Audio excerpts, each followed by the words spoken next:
Après la réussite de la privatisation de la Grolandaise des Jeux, Manuel Micron a annoncé ce matin à la radio la prochaine étape. Avec la privatisation de la Grolandaise des Jeux, j'ai réussi à faire payer les parieurs 2 fois. Une fois pour leur ticket et une fois pour leur action. Et fort de ce succès, j'ai décidé d'aller plus loin. Nous allons privatiser les impôts. J'ai déjà le nom. La nouvelle entreprise s'appellera la Grolandaise des cons. Grève partout au Groland. Emmanuel Micron s'est dit prêt à tenir jusqu'au bout grâce au télétravail. Grève RATG. Je m'en fous, je prends pas le métro. Grève SNCG. Je m'en fous, je prends pas le train. Grève Air Groland. Je m'en fous, j'ai un avion privé. Grève générale. Je m'en fous, je ferai tout par Skype. Allô chérie? T'es coincé par des gilets jaunes? Je m'en fous, j'allais déjà sur YouPorn. Oui, non, tout va bien, oui. Oui, je télétravaille, moi. Oui, bon courage. Oui, je t'embrasse. Après la vente du palais présidentiel grolandais à un consortium saoudien, on pensait qu'il n'y avait plus rien à vendre dans notre présipauté. C'était sans compter sur le génie d'Emmanuel Micron, dont l'annonce ce matin fera date. En accord avec moi-même, j'ai décidé de privatiser la fonction présidentielle. Merci. Au revoir. Une privatisation qui devrait rapporter pas mal d'argent dans les caisses de l'État, mais on ne connaîtra précisément la somme que lors du prochain Conseil des ministres, la brioche beurrée de mercredi prochain. Merci. Monsieur le Président, est-ce que vous pouvez nous en dire plus, s'il vous plaît? Au revoir. À qui, Monsieur le Président? Prochainement, oui. Monsieur le Président, s'il vous plaît. Merci aux sponsors. Au revoir. S'il vous plaît, Monsieur le Président. La soirée de vendredi dernier restera dans les annales du théâtre Le Bouffon du Schnorr à Grosville. C'est en effet Emmanuel Micron, venu assister au spectacle, qui a frappé les coups en personne avant le début de la représentation. I don't like what you did in front of me. You, God. Après sa magnifique imitation de Jacques Chirac en Palestine il y a 24 ans, Everybody know the rules here. dès son retour au Groland, Emmanuel Micron a continué à imiter la légende Jacques Chirac afin de se rendre populaire. Il a bu une Corona, Bonjour madame. abordé les femmes, Vous me reconnaissez? les a satisfaites en moins de 4 minutes, douche comprise. Il a ripaillé de la charcuterie. Une imitation parfaitement réussie, puisqu'en à peine une semaine, il a fini par avoir un AVC. Monsieur Micron, permettez-nous d'abord, avant toute chose, de vous remercier d'avoir accepté de répondre à nos questions qui seront sans concession. C'est tout à fait normal. Les Grolandais aujourd'hui s'interrogent.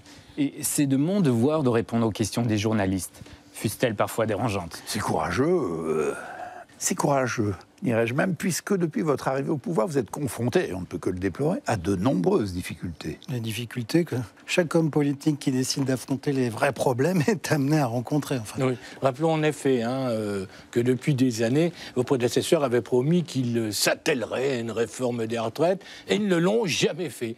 Et aujourd'hui, pour une fois qu'un homme décide de le faire, avec Brigot. Mais oui, les gens descendent dans la rue. Alors ne peut-on pas parler là d'ingratitude? Écoutez, les grandes choses se confrontent toujours à l'incompréhension. C'est évident, c'est évident. Il y a peu, on roulait encore au diesel, on fumait dans les lieux publics, on ne se préoccupait pas de la violence conjugale, et on pensait qu'on aurait un seul employeur dans sa vie. Il a fallu remodeler ce modèle social. Et croyez-vous qu'une société, du jour au lendemain, peut se confronter à cela sans heurter la vindicte populaire? C'est évident. C'est évident. On a l'impression néanmoins qu'il existe désormais une certaine défiance vis-à-vis des hommes politiques, une défiance qu'on a du mal à comprendre pour notre part. Vous avez raison de le souligner, mais au fond, je crois qu'il faut prendre les problèmes d'un pays à bras-le-corps pour régler ce problème et au fond rétablir une forme de confiance. Mais je vous le dis tout net, à chaque fois qu'on s'attelle à une réforme, les gens ont tendance à se braquer. Oui. Mais faut-il pour autant abdiquer?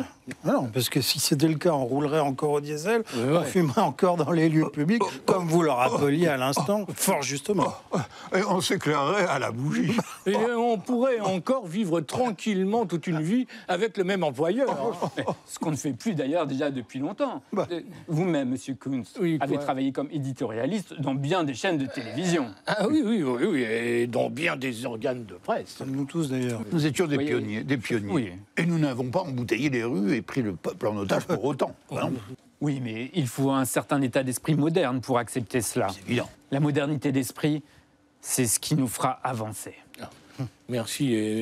Belle formule de fin, hein, monsieur Mitron. Sans concession. Nous vous remercions pour ces explications claires. Hein. Ah oui, et je crois merci. elles auront rassuré les Grolandais. On serait à moins, ça. C'était courageux. Quel courage, oui, de descendre ainsi dans l'arène. Enfin, permettez-moi de vous dire, vous êtes un véritable gladiateur. Franchement, Merci. On entend parfois qu'Emmanuel Macron manque d'humanité. Il a en tout cas répondu cette semaine en face à face et avec honnêteté aux Grolandais qui le prenaient à partie. Faut nous aider, monsieur le président. Que puis-je faire pour vous? Je viens de le dire, nous aider. On est à bout, on s'en sort plus. L'hôpital meurt. Je n'ai pas pu saisir votre demande. Veuillez réessayer ultérieurement. Il a également rencontré les jeunes des cités avec qui il a échangé en toute simplicité. Bonjour, en quoi puis-je vous aider? Il n'y a pas de boulot, trouvez-nous du taf. Je n'ai pas compris. Veuillez répéter. On veut du boulot. Je n'ai malheureusement pas pu saisir votre requête. Avec les paysans du salon de l'agriculture. C'est Macron. Monsieur le Président, faut nous aider là. On s'en sort plus. On crève. À qui il a même proposé des solutions. Votre demande a bien été enregistrée. Un conseiller va venir vous répondre. Votre temps d'attente est estimé à 2 ans. C'est quoi ce qu'il nous raconte? Non mais il se fout de notre gueule, hein. Hey. Au Groenland, l'homme de la rue reste très perplexe vis-à-vis d'Emmanuel Macron. Ni gauche ni droite, mon cul. Jour après jour, le masque anti-Covid tombe. En lançant cette semaine une OPA sur le Parti républicain, il semble avoir définitivement choisi son camp. Sa petite stratégie pour y parvenir, se glisser dans l'ombre des grands. Un éditorial de Grabaton Duhamel. À l'instar de son modèle français, qui tente de renforcer sa crédibilité d'homme d'État en marchant dans les pas de François Mitterrand, de Charles de Gaulle ou de Georges Clémenceau, pour cette rentrée, Emmanuel Macron a tenté de marcher dans les pas de notre président. Santé, bonheur, santé, bonne humeur. Mais comme son modèle français, ça ne le fait pas du tout. Hier soir, lors de son intervention rabat-joie couvre-feu, une mesure d'Emmanuel Macron a secoué le Groenland. Je sais que cette règle va vous gêner dans vos habitudes de vie nocturne. Mais c'est avant tout une règle de bon sens pour ralentir la progression du virus. Expressément, je vous demande de ne pas être à plus de 6 lors d'une partouze. Merci. Dès cette annonce, pour montrer leur civisme, les Groenlandais ont respecté à la lettre ce nouveau chiffre barrière. Cette semaine, Emmanuel Macron a voulu sensibiliser les jeunes Groenlandais aux mesures prises par le gouvernement pour lutter contre la pandémie de Covid. Pour cela, il a décidé de répondre aux questions de Paquita Winouin, une influenceuse mufflinoise de 17 ans qui compte plus de 8 millions de followers. Rejoignons tout de suite l'entrevue qui commence en direct. Bonsoir, monsieur Macron. Bonsoir, Paquita. Très heureux d'être avec vous. Bon, alors on va mettre directement les mains dans le plat. Est-il vrai que le futur vaccin contiendra des particules naines qui permettront à Microsoft de tracer tous nos déplacements lorsque, par exemple, on se rendra chez l'esthéticienne? Ah, je n'en ai pas entendu parler, non? Ah bon, d'accord. Bon, c'est pas grave. Revenons au virus lui-même. Est-il vrai que les ondes de la 5G que votre gouvernement a mis en place dans notre principauté seraient en réalité à l'origine du corona? Mais non, bien sûr. Je ne sais pas où vous avez lu cet intox, mais c'est n'importe quoi. Ah, vous ne savez pas. Vous n'en avez jamais entendu parler. C'est bizarre quand même. Excusez-moi, mais ne seriez-vous pas en réalité payé par Big Pharmacien pour noyer la sardine et lui permettre de rapporter beaucoup d'argent? Mais vous êtes dingue! Faut vous faire soigner, ma petite, hein? Ah, mais je n'ai absolument pas besoin de me faire soigner, moi, monsieur. Je vais très bien, je ne suis pas malade. Je prends des vitamines C tous les matins et tout le monde sait que les vitamines C, c'est le remède contre le coronavirus. Ah non, mais l'autre, il sait même pas ça, quoi. Non, mais bon, c'est pas grave. Mes petits choupinous, on a bien plus intéressant que parler avec un menteur invertébré. Donc, on va parler de mon daily make-up, ma routine morning. Donc voilà, j'applique ma crème hydratante comme tous les matins sur mon visage afin de bien hydrater ma peau. Donc je commence par les pommettes de cette manière-là. Ce n'était pas l'endormeur Varan ni le chieur casse-tête, mais bien le confineur Micron qui s'exprimait à la télévision. Autant dire qu'on savait déjà ce qu'il allait annoncer. Grolandaise, Grolandais, vous avez fait des efforts à Noël et je vous en remercie. Vous avez fait des efforts au réveillon et je vous en félicite. Mais vous avez joué au con avec la galette des rois et je ne vous en félicite pas. Alors comme ça, on peut pas s'empêcher de se foutre à 6 autour d'une saloperie de galette dont tout le monde se fout. On peut pas s'empêcher de se sucer la fève, de se mettre la couronne à pleine main, de se tripoter pour choisir sa reine. Résultat, le virus il est partout. Et ça varie, et ça mute à tout va. En conséquence, et je ne peux pas faire autrement, par votre faute, on reconfine. Eh oui, c'est bien fait pour votre... Exactement. Calme-toi. Mais attends, Bibi, mais ils attendent quoi? Avril? Avec les œufs de Pâques pour trouver des virus dedans? Des cloches qui tombent du ciel avec des variants congais? Non mais, j'ai de dire, hein, moi j'en ai ras le c'est ça, là. Ras le franchement. Après la Covid, on perd le goût, on perd l'odorat. Mais visiblement, on perd aussi ses nerfs. On lui reprochait d'être trop mou face à la Covid. Du coup, Emmanuel Macron a décidé de frapper un grand coup. Pour faire face au virus, j'ai décidé d'employer la méthode forte. Une méthode éprouvée et déjà utilisée avec succès par nombre d'entreprises en cas de crise. Nous allons organiser dès la semaine prochaine un grand plan de départ volontaire. Ainsi, tous les Grolandais qui le souhaiteront, quel que soit leur âge, quel que soit leur sexe, quel que soit leur revenu, se verront remettre non pas un vaccin, mais une pilule de cyanure, ainsi que des indemnités compensatoires finançant intégralement, et je dis bien intégralement, l'ensemble de leurs frais d'obsèques. Je le dis à celles et ceux qui feront ce choix courageux du départ, merci. En allégeant nos efforts, vous permettrez aux premiers de cordée que nous sommes de continuer vers les sommets. Je vous remercie. Problème, Macron est tellement déprimant que son plan de départ n'a été demandé que par les jeunes de son mouvement, La République en marche arrière. Quand ça veut pas... Après 6 mois de la stratégie testée, tracée, isolée d'Emmanuel Macron, c'est l'heure du bilan. Tester Macron, son action a pu être testée sur un temps assez long. Tracer Macron, on peut tracer toutes ses décisions à contretemps depuis le début. Isoler Macron, on commence à comprendre qu'il vaudrait vraiment mieux. Arrivera donc l'étape logique, virer Macron. Tester, tracer, isoler, virer, c'est peut-être enfin la bonne combinaison.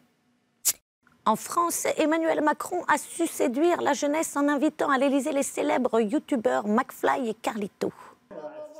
Il n'en fallait pas moins pour qu'Emmanuel Macron, lui aussi, s'adonne à l'exercice en présence de 2 stars grolandaises des réseaux sociaux, McFlop et Grolito. Franchement, bro, j'ai le seum parce que tu niques vraiment ta mère. Putain, c'est clair. Et mec, moi, je te prends, je te décalote et je te baisse dans le cul. Direct. Ah ouais, non, bouffe tes morts parce que franchement, un gros tête de bolos, le gars. Emmanuel Macron, qui indéniablement vient de marquer des points auprès du jeune électorat en démontrant qu'il est lui aussi un jeune comme tous les autres. Oh. Les fils de pute, vous savez qu'à votre âge, j'étais déjà président de la REP. J'enculais déjà ma race. Et 7-7 représente Mamie Mamie L'approche des élections présidentielles se fait sentir. Après le chèque Covid en août, le chèque rentrée scolaire en septembre, le chèque énergie en octobre et le chèque inflation en novembre, Emmanuel Macron va lancer le chèque Noël en décembre. Si ça continue, on aura le chèque Moon Boot en janvier, le chèque cigarette électronique en février, le chèque extracteur de jus en mars, juste avant le chèque taxi pour le bureau de vote en avril. Merci, quoi qu'il en coûte. On dira ce qu'on veut, mais Emmanuel Macron aura connu un quinquennat qu'à un KA. En tout cas, pas tranquillou du tout. Entre les gilets jaunes, le Covid, la crise et maintenant carrément un variant qui porte son nom, il n'est pas verni le Manu. Dans le positif, il aura réussi son pari. Remettre le pays au travail. Agadé, ce sont des images tirées de la caméra de vidéosurveillance de son propre bureau. C'est intolérable. Appelez-moi Jean Casse-Couille sur sa ligne directe. Oui, Oui, je sais, il dort. Bah justement, réveillez-le. Il manquait plus que ça. Excusez-moi. Appelez-moi les services techniques du palais. Comment ça, pas avant 3 mois? C'est qu'avec le Covid, pénurie de matières premières. Et surtout les primes Covid, pénurie de main-d'œuvre. Non. Pas avant 3 mois. Et vous? Vous pouvez pas me la changer? Mais c'est que je sais pas, je suis comme vous, moi, j'ai fait l'ENA. Pas Supélec. Ah, Adama. Bonjour, Monsieur le Président. Je me suis procuré cette ampoule. Il n'y a plus qu'à l'installer. Ah non, je peux pas. Je suis pas assurée pour ça, j'ai pas le droit. Et votre fils? Il peut pas m'aider, votre fils? Ah non. Il préfère rester à la maison avec les jeux vidéo. J'ai une ampoule à changer, une ampoule. Passe-moi Jean Cascouille. Ouais, j'ai une idée. Proposons une formation aux jeunes. 500 € par mois pour changer une ampoule. Pour changer d'orientation. Eh ben, s'il faut un migrant sans papier pour me changer cette ampoule, appelez-moi un migrant sans papier, bon sang. Hein? Pas le moment. Ah oui, les élections. Oh, et puis merde. Comment ça marche déjà? Visser, dévisser.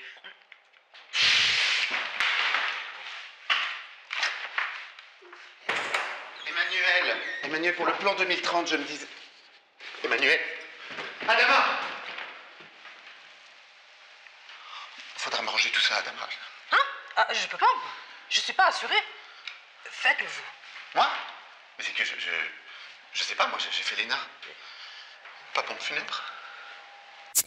Tout comme chez nos voisins français, les Grolandais ont voté. Voici la photo des résultats des élections.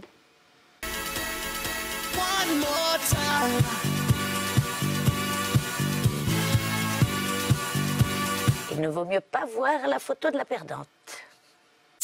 Les retraités, qui ont tous voté Emmanuel Macron, condamnent donc leurs propres enfants et petits-enfants à bosser jusqu'à 65 ans, voire plus. Ayant pris, eux, leur retraite à 60 ans, la moindre des choses serait qu'ils rendent les 5 années volées à leur progéniture.